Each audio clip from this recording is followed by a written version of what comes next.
Can we get real for 1 minute? Just for 1 minute. Are you not tired of all of this tension? All of this racial divide? You have to be black lives. You have to be blue lives. You have to be all lives. It can't be about our lives. It can't be about what we want to make sure that happens, not only for our safety, but for the safety of our children. It's coming to a point that, hey, you getting full guns drawn on you at a simple traffic stop, dying because, oh, you have a warrant. And it's all of these excuses being made, like, oh, well, that person had a criminal record, hey, they were the scum of the earth. And my whole thing about it is, I thought when you pay your debt to society, then okay, you've done what you need to do. Why can't you be a productive citizen now? Everybody wants to do something to separate everybody. It's men versus women, women versus men. It's gays versus straight community. It's blue lives matter versus all lives matter versus black lives matter. It's like, dude, enough is enough. We all matter. We matter. But we need to start acting like it. At the end of the day, if you're a police officer, get it. Nobody's perfect. People have bad days. But again, it's about protecting and serving. Do you have a difficult job? Yes. And as a former veteran of the United States Army myself, I understand.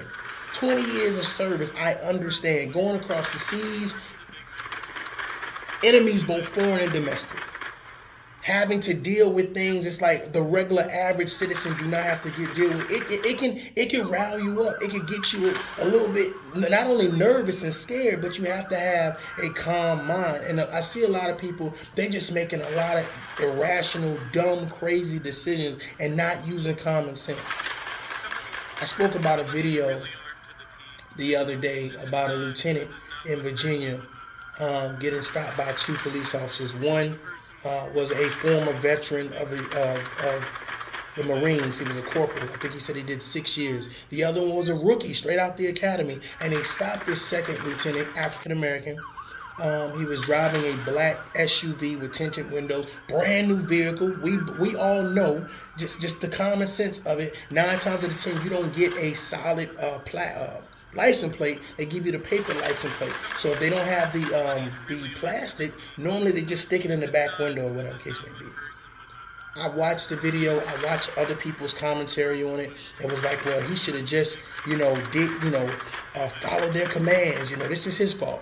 Then a lot of people were saying it was the overzealous police who were just gun happy, and just wanted to pull out the guns.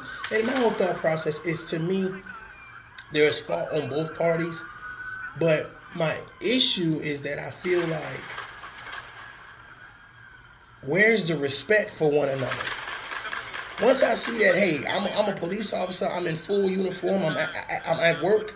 We all know that military personnel, they're at work 24 hours a day. At any point in time, the balloon could go up, the ball could drop, and they overseas.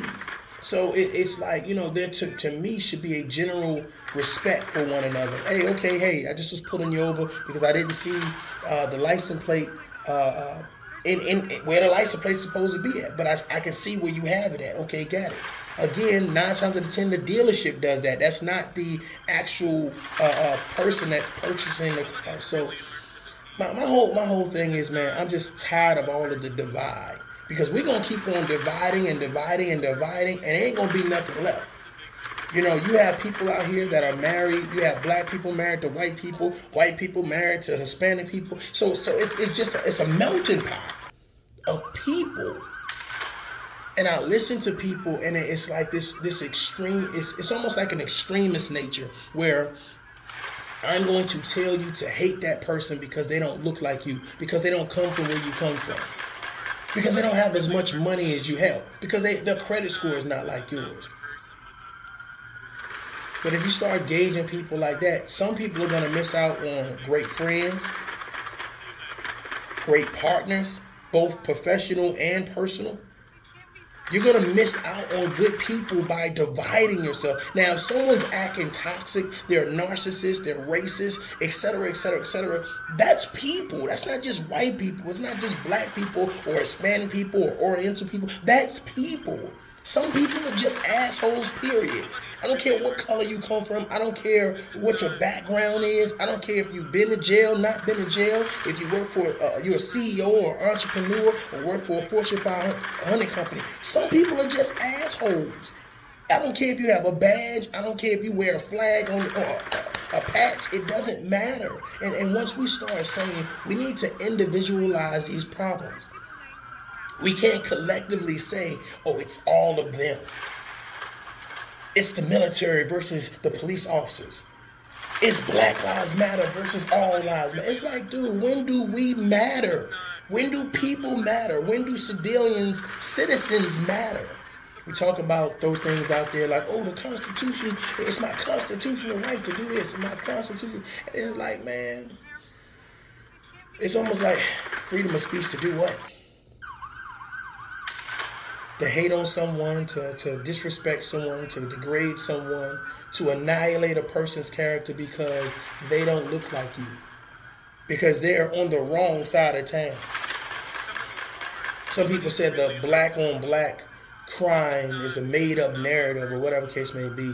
I don't know where you live at, or I don't know what you're accustomed to or what you see or whatever case may be. Anybody that knows anything about any type of urban area, of course there's a lot of black on black crime. Most times, if you get a lot of white people in one area, it's probably going to be some white on white crime. A lot of Hispanic people in one area, it's probably going to be some Hispanic on Hispanic crime. I think we're getting lost in the verbiage, the narrative that we want to promote. We matter. You matter. I matter. And when we start acting like that, we start respecting one another's boundaries, we start respecting people's character, let them show you who they are. Don't say because of the color of your skin, you gotta like this. That's like almost as ridiculous saying all black people like rap music, all black people like watermelon, all black people like chicken. I just happen to like chicken. But seriously though, this is one of them situations where it's just, man, aren't you tired of just having to pick and choose?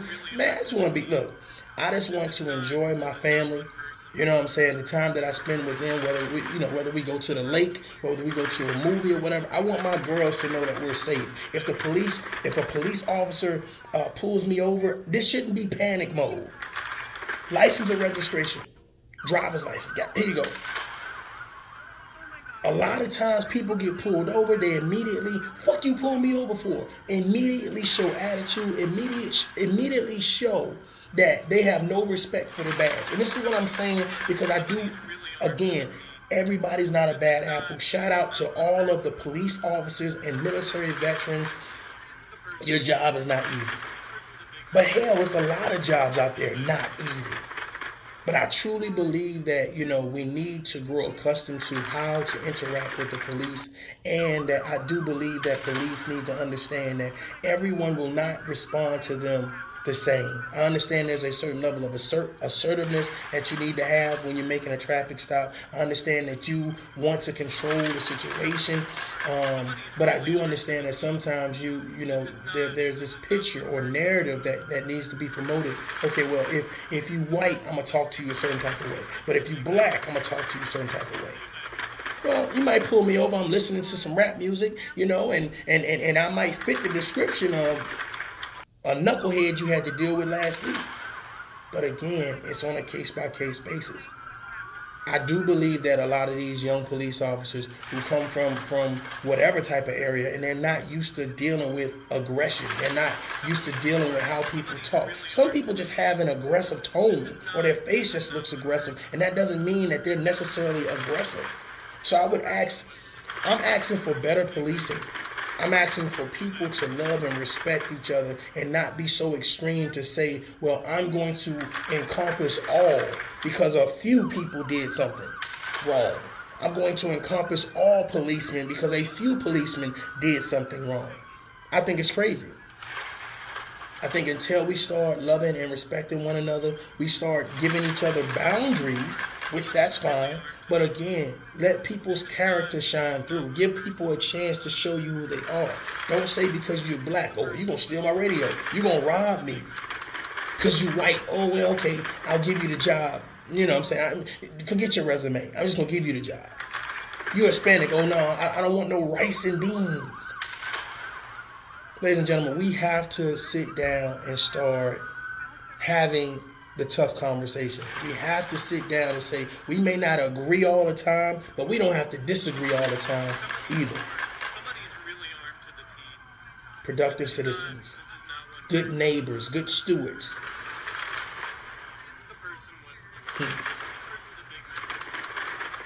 We need to learn how to interact with police. Police need to learn how to interact with us.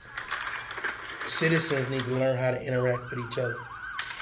People just need to start showing more love. Just smile more. Do positive things. You know what I'm saying? When you take your family out, hey, make sure that you're safe. Make sure that they understand what the protocol is when the police get pulled over. Hey, you can't be in the back seat cursing out the police.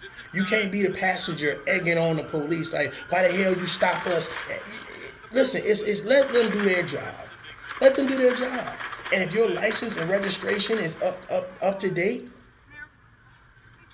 you know, hey, maybe sometimes walk around your car. Are my tail lights working? Anything that you can be stopped for, just check it out. Now, I'm not saying that you can't be racially profiled because it happens. I get that. I get that. However, I want you to think about this, and I'm going to get up out of here. Can you imagine a policeman seeing a car go by, right? No license plate. Okay, and that car was used in a robbery, or that car was used to do a breaking and entering, or that car was used to kidnap one of your kids or you. And it just, even though it looks suspicious or whatever case may be, they didn't stop it. You know, I don't want to worry this citizen. I don't want to mess with this citizen. And they just do a routine traffic stop or whatever case may be, and they pull the person over. Person gets agitated. You know, just starts, you know, being belligerent and crazy or whatever the case may be, and they notice that they smells like marijuana. You know, so you can see little drug, you know, little crack vials and stuff in the car. Like it doesn't look right. And rightfully so, the police officer says, "Hey, can you step out the vehicle?" And then they notice that while they're looking at the vehicle, whatever the case may be, they start to see blood.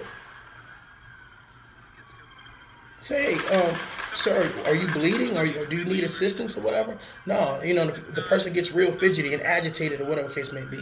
Then come to find out, you know, a man raped a woman, threw her in the trunk or whatever the case, basically took her car, took the plates off so people couldn't identify. I'm saying all of that to say this. I understand that getting stopped by the police is not a fun experience. For some people, it's a scary experience. For some people, it's absurd. I'm never going to get stopped. You know, I'm just that invincible. I have friends that's lawyers and senators and congressmen, so I'm not worrying about it. And I get it. And for everyone, it's a different story. It's case by case. But for a lot of people, they're not accustomed to getting stopped by the police.